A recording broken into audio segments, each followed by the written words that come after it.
Tu sens que ta vie est en train de basculer, que quelque chose se passe, mais tu ne sais pas quoi?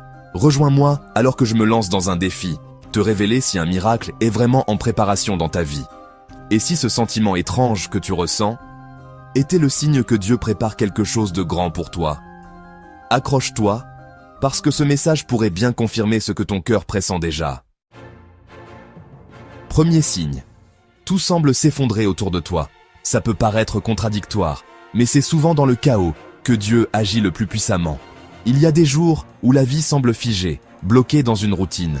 Tu te lèves, tu enchaînes les gestes, et tu te demandes « C'est tout ?» Mais quand les choses s'effondrent, quand tu perds des repères, quand les portes se ferment, ce n'est pas toujours une punition.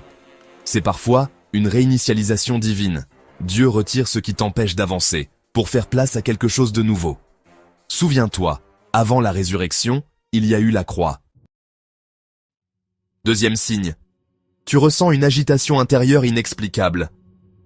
Il y a cette tension, cette sensation que tu es sur le point, mais tu ne sais pas de quoi.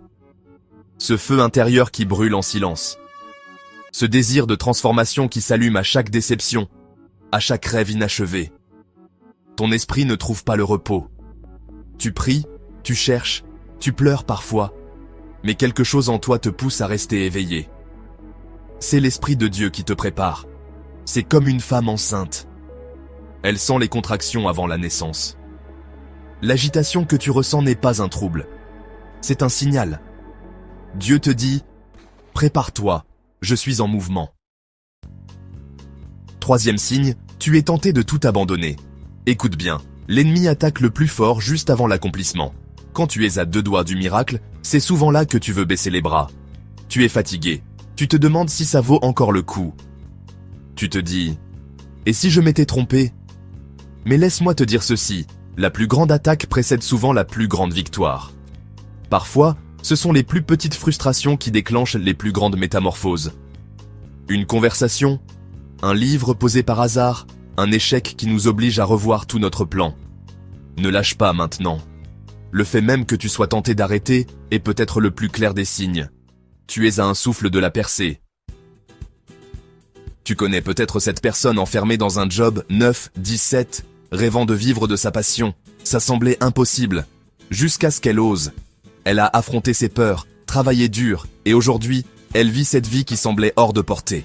Ce moment de bascule, cette décision, c'est là que la magie opère. C'est quand tu choisis de croire que tes circonstances actuelles ne définissent pas ton avenir.